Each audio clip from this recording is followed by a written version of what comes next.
Bismillahirrahmanirrahim. Assalamualaikum warahmatullahi wabarakatuh. Hai, apa kabar semuanya? Alhamdulillahirrabbilalamin. Puji dan syukur kehadirat Allah subhanahu wa ta'ala yang mana telah memberikan rahman dan rohimnya sehingga kita diberikan kesempatan untuk menimba ilmu sedalam-dalamnya. Salawat serta salam juga tak lupa selalu kita curahkan kepada baginda Nabi Muhammad Sallallahu Alaihi Wasallam. Kami dari kelompok 4 akan mempresentasikan model alternatif etika perubahan sosial pada pembangunan. Nah, selanjutnya saya akan memperkenalkan anggota dari kelompok 4. Yang pertama ada Arum Rumaisi, Akbar Kusnadi, Alia, Bintang Suroya, Bagas Gabriel, Ervin Yanuar, Muhammad Taufik Ismail, dan yang terakhir Muhammad Dafa Raihan. Baik, mengenai pengertian pembangunan. Pada 30 tahun terakhir ini telah banyak perubahan substansial yang terjadi dalam disiplin studi pembangunan. Namun begitu tetap saja terjadi kontroversi tentang makna dan arti pembangunan. Lalu bagaimana sih dalam perspektif politik, pembangunan politik diartikan kepada demokrasi? Walaupun indeks pembangunan politik masih diukur dengan demokrasi barat. Bagi bangsa atau kelompok yang tertindas, pembangunan diartikan sebagai liberation, di mana adanya kebebasan menentukan atau mengontrol semua urusan dan tidak dapat dibatasi oleh negara, bangsa, atau kelompok lain, walaupun belum tentu menciptakan keadaan kesehatan dan pendidikan yang lebih baik. Pada awalnya, hampir semua literatur pembangunan mengasumsikan pembangunan dalam arti meningkatkan pertumbuhan ekonomi. Ketika pertumbuhan ekonomi terjadi, maka kekayaan yang terbentuk lambat laun akan menetes kepada masyarakat banyak. Akan persoalan produksi lebih penting daripada distribusi. Namun pendekatan ini banyak menuai kritik, terutama dari negara-negara miskin. Maka kemudian pendekatan pembangunan berubah menjadi pemenuhan kebutuhan dasar. Dari pengertian yang minimal yaitu pangan, papan, dan sandang menjadi lebih luas yakni kebutuhan akan pelayanan dasar seperti air minum, sanitasi, kesehatan, pendidikan, transportasi, dan kesempatan kerja. Lalu bagaimana perspektif kultur atau budaya? Pembangunan diartikan tidak memberangus nilai-nilai yang ada dalam masyarakat. Beberapa tokoh yang menyebutkan mengenai pengertian pembangunan, yaitu Gandhi, memberikan pengertian pembangunan sebagai suatu konsep normatif menyeratkan pilihan-pilihan tujuan untuk mencapai apa yang disebut sebagai realisasi potensi manusia. Pengertian ini menyeratkan bahwa pertumbuhan semata tidak banyak menyelesaikan persoalan dan bahkan menimbulkan dampak baru yang tidak menguntungkan. Sujatmoko mengatakan yaitu proses pembangunan adalah suatu proses perubahan sosial dan budaya.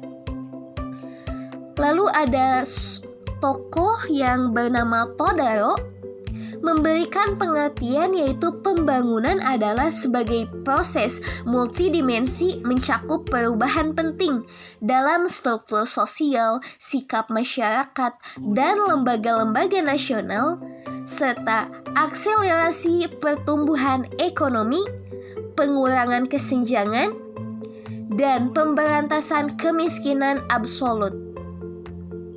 Nah, mengenai pengertian-pengertian tersebut yang sekarang berkembang dan banyak dianut oleh para ahli studi pembangunan. maka pembangunan adalah proses perubahan sosial, proses perubahan masyarakat pada hampir semua aspek kehidupan masyarakat. Baik, cukup sekian yang dapat saya sampaikan. Terima kasih banyak. Etika dalam pembangunan. Etika pembangunan telah mengalami perkembangan pesat seiring dengan munculnya kritikan terhadap konsep tradisional pembangunan. Kajian etika pembangunan diawali dengan penelitian yang dilakukan para ahli dan praktisi pembangunan terhadap teori-teori dan praktek-praktek pembangunan.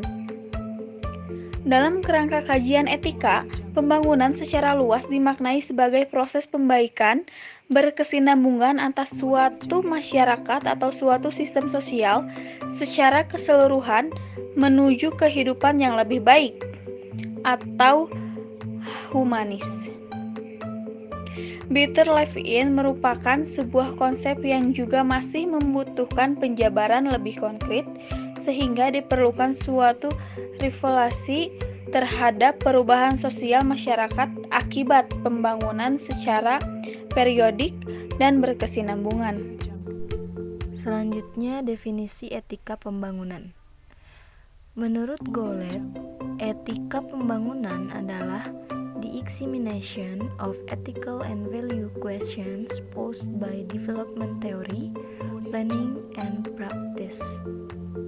Sejalan dengan Goulet, Crocker mendefinisikan etika pembangunan sebagai the normative or ethical assessment of the ends and means of third world and global development.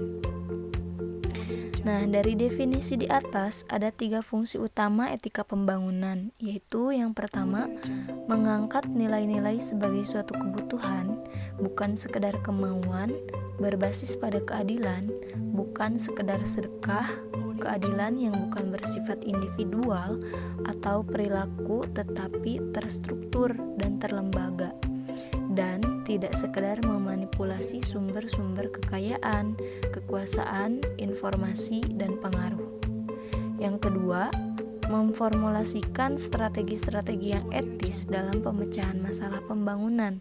Nah, yang terakhir ini menemukan jalan yang menggambarkan alternatif proses perencanaan yang layak secara teknis, politik, dan etika. Meneruskan presentasi dari teman saya, yaitu pembangunan dipahami sebagai jargon pada masa Orde Baru yang negatif. Singkatnya, pembangunan telah menghasilkan dampak negatif dan cenderung merusak. Pembangunan di negara-negara berkembang telah menyebabkan tidak saja ketergantungan fisik tetapi juga kultural, nilai-nilai kemanusiaan bahkan peradaban manusia. Etika pembangunan harus diletakkan bersama-sama dengan pembangunan ekonomi, sosial, budaya, dan politik untuk memecahkan persoalan pembangunan. Ide pembangunan sebagai peningkatan masyarakat adalah nilai relatif yang cenderung berupa keuntungan dan biaya ekonomi. Mungkin cukup sekian dari saya. Terima kasih. Wassalamualaikum warahmatullahi wabarakatuh.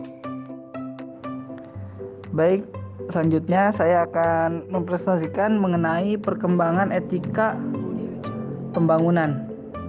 Jadi perkembangan etika pembangunan diawali dengan penilaian yang dilakukan para ahli dan praktisi pembangunan terhadap teori-teori dan praktek-praktek pembangunan.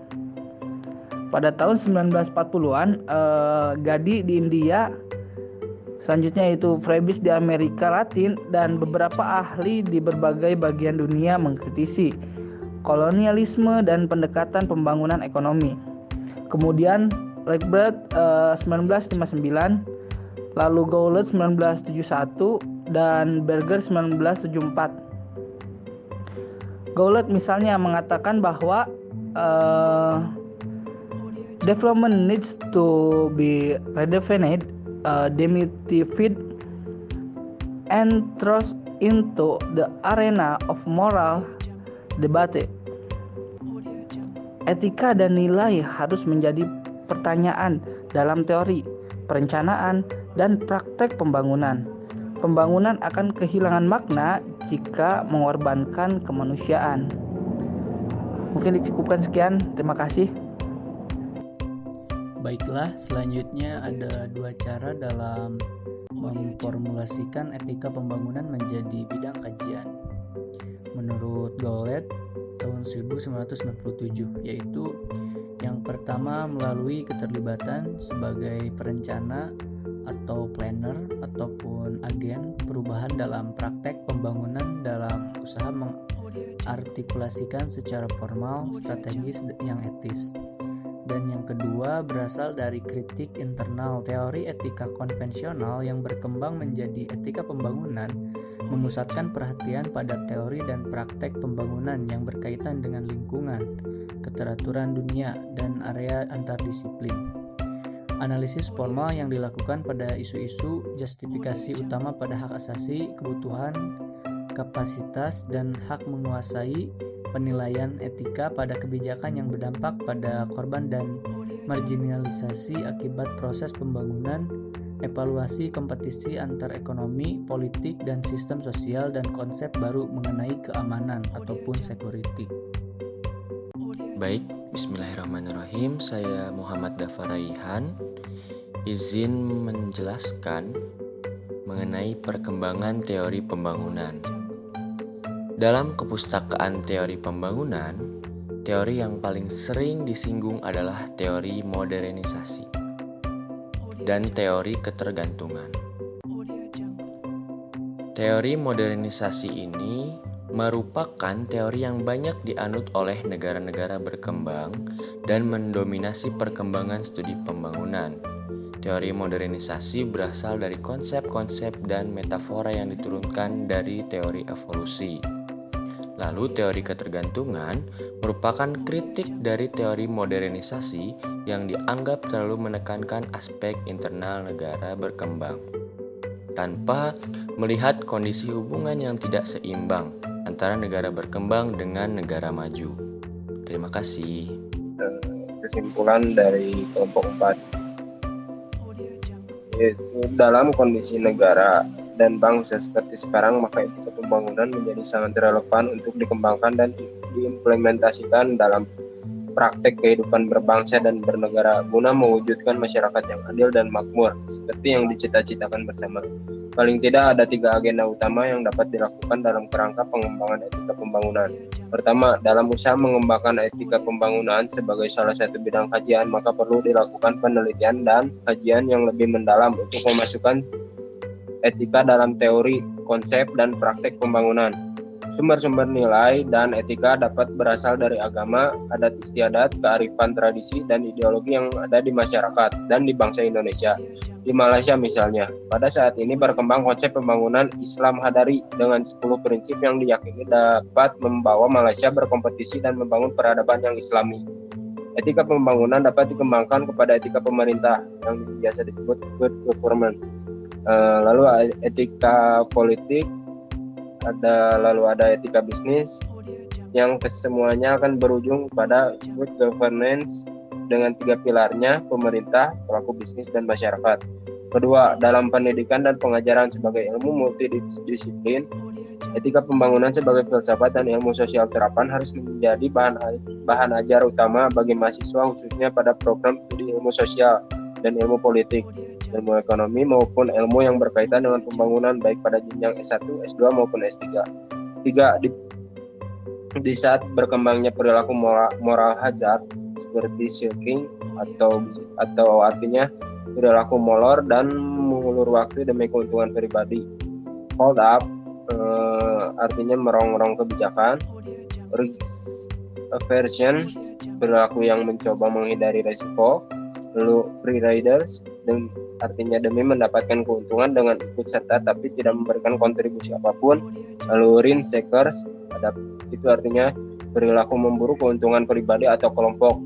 Etika pembangunan menjadi keharusan untuk disampaikan bagi para pembuat dan pengambil kebijakan, kalangan pelaku pembangunan, untuk menjadi landasan berpijak agar pembangunan dan kebijakan yang dihasilkan tidak destruktif dan bermanfaat bagi kesejahteraan masyarakat. Preston mengatakan, ethics is concerned about what is right, fair, just, or good, about what we ought to do, not just about what is the case or what is most acceptable or expedient.